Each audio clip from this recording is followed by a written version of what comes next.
தேவையே இல்லாமல் வெளியில் போய் ஆயிரக்கணக்கில் வெட்டியாக செலவு பண்ணிட்டு வரேன் நான்.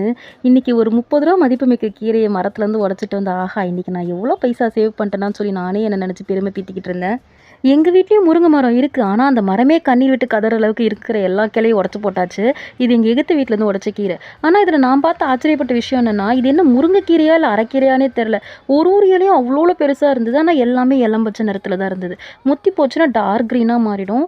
இது என்னடா துளிரா இவ்வளோ பெருசாக இருக்குன்னு தெரில. எங்கள் அம்மாட்ட கேட்டால் எனக்கும் தெரில, உருவி போடு சாப்பிட்டு பார்ப்போன்ட்டாங்க. இதில் வேறு எங்கள் 2 பேத்துக்கும் வேறு டிஸ்கஷன், இது கடையிறதா இல்லை சாம்பார் வைக்கிறதான்னு.